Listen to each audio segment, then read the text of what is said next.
Good morning, class 12. Your book Flamingo. I'm going to explain to you poem number 4, A Thing of Beauty, penned by John Keats. आप लोग ध्यान से मेरे explanation को सुनिए.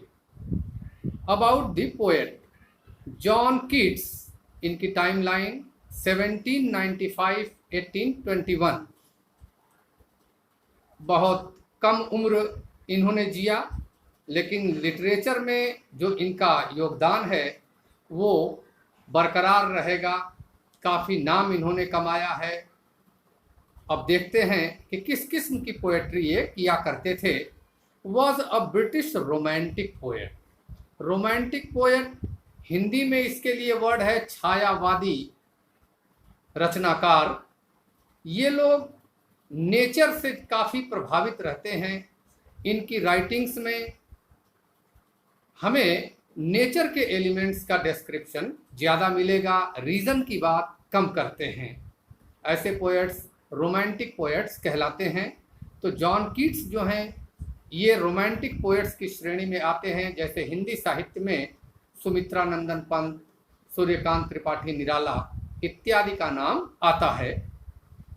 Although trained to be a surgeon, professional degree इनके पास जो थी वो एक सर्जन की थी, एक डॉक्टर की थी. Keats decided to devote himself wholly to poetry.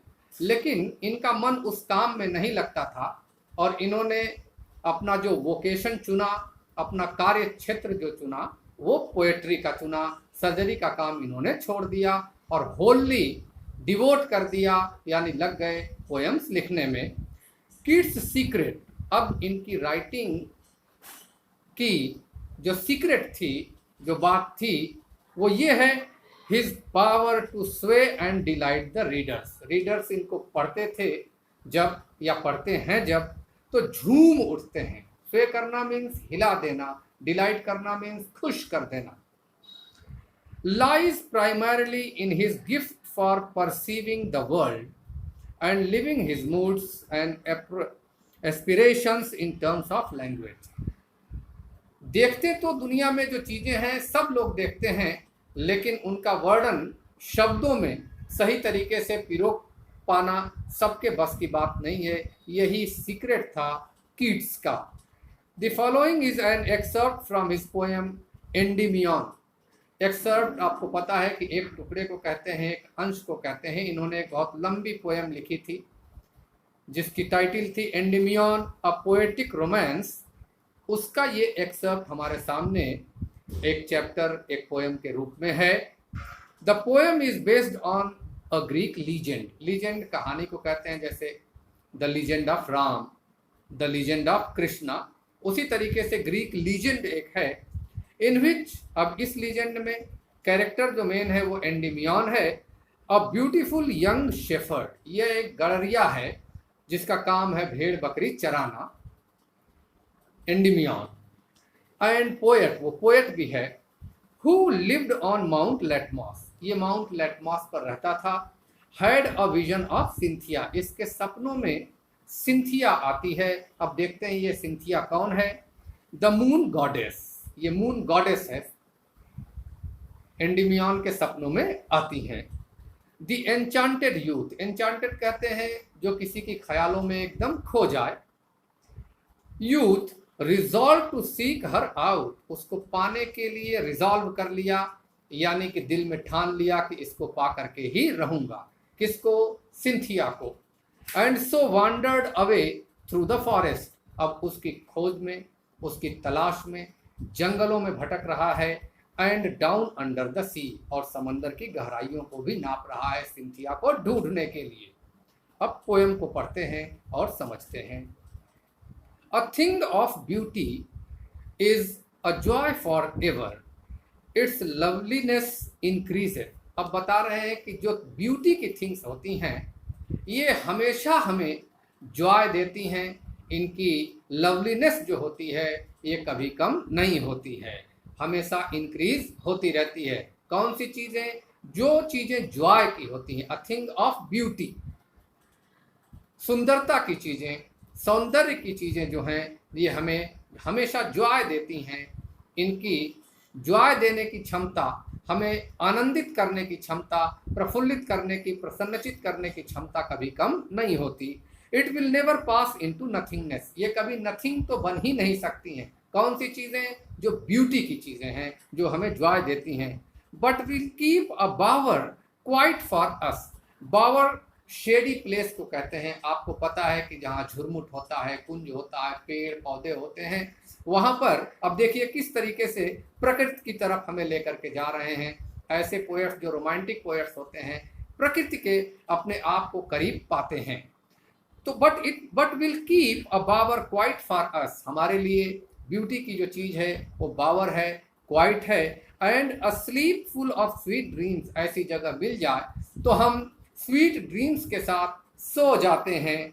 ये हमें हेल्थ भी देता है एंड क्वाइट ब्रीदिंग, और हम क्वाइट ब्रीदिंग भी करते हैं, सांस भी लेते हैं। यानी वह जगह जो होती है प्रकृति की द्वारा प्रदत्त जो वो जगह है, वो हमें शांति प्रदान करती है, हेल्थ प्रदान करती है और क्वाइट प्रदान करती है। देयरफॉर, इसी वजह से, ऑन एवरी मॉरो, पोएट्री में मॉरो मीन्स टुमारो, यानी हर आने वाले दिन, are we reading a flowery band to bind us to earth. Flowery band garland को कहते हैं। अब ये गारलैंड में हम गारलैंड को किससे बनाते हैं? फूलों से बनाते हैं। ये भी हमें प्रकृति से मिलती है, ये सौंदर्य की चीज़ है। यह चीज़ धरती से हमें बांध करके रखती है। स्पाइट ऑफ डेस्पॉन्डेंस, स्पाइट इंस्पाइट के लिए यूज हुआ है। डेस्पॉन्डेंस का मतलब सैडनेस। ये दुनिया सैडनेस से भरी हुई है, तकलीफ देने वाली चीज़ों से भरी हुई है। Of in human dearth of noble natures, यहाँ पर इस धरती पर छल कपट करने वाले दुष्ट प्रकृति के लोगों से ये धरती भरी हुई है। Of the gloomy days, gloomy का मतलब सैड, हमारे दिन सैडनेस से पास होते हैं। Of all the unhealthy and over darkened ways, जिन रास्तों पर हम चलते हैं हर तरफ हमें अंधेरा ही दिखाई देता है इस धरती पर। धरती के हालात तो बहुत बुरे हैं, पोएट कहना चाहता है। मेड फॉर आवर सर्चिंग, हम ढूंढते रहते हैं कि किस तरीके से हम इन सब चीज़ों को ख़त्म करें और आनंद को प्राप्त करें। Yes, in spite of all, इतना सब के बावजूद, दुख तकलीफ दिक्कतें मुसीबतों के बावजूद, दुष्टों के बीच में रहते हुए भी, all some shape of beauty moves away the pall from the dark spirit. जब हमारा जोश ठंडा पड़ जाता है, पाल आवरण को कहते हैं, जब हमारे दिलो दिमाग और मस्तिष्क पर ये सब चीज़ें छा जाती हैं, तब हमें सुकून देने के लिए कुछ चीज़ें ब्यूटी की नेचर ने प्रदान कर रखी हैं, जो हमारे मूड को क्या कर दे, बदल दे। सच, अब वो उदाहरण दे रहे हैं कि वो ब्यूटी की चीज़ें क्या हैं। Such the sun, the moon, trees old and young, sprouting a shady boon for simple sheep. Sheep भेड़ को कहते हैं।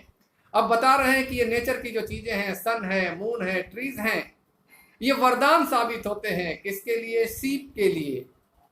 एंड सच आर डेफोडिल्स, और देखिए ना, डेफोडिल्स बहुत ही खूबसूरत एक फूल होता है।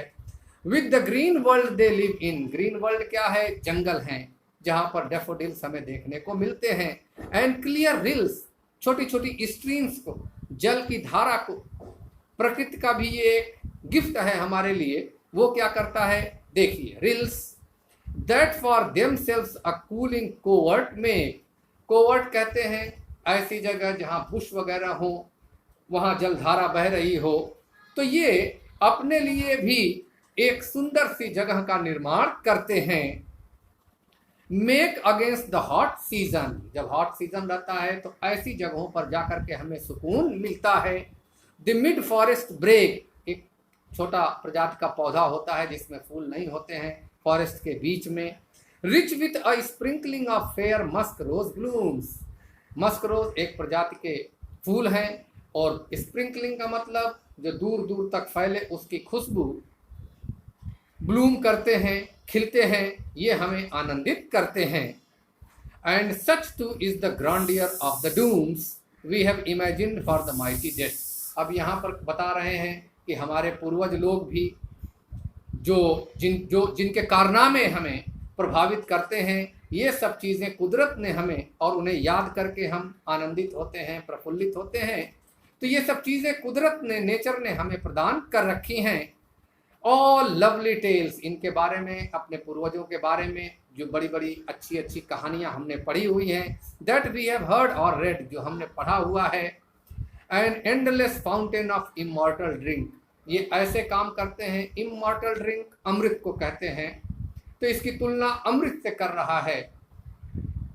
An endless fountain of immortal drink pouring on to us from the heaven's brink, ऐसा लगता है कि हेवन से एक फाउंटेन, एक फव्वारा छूट करके हमको आकर के सरोबार करता है और हमारे दिलो दिमाग में छाए हुई जो ग्लूम है, सैडनेस है, अनप्लेजेंटनेस है, इन सबको ख़त्म कर देता है।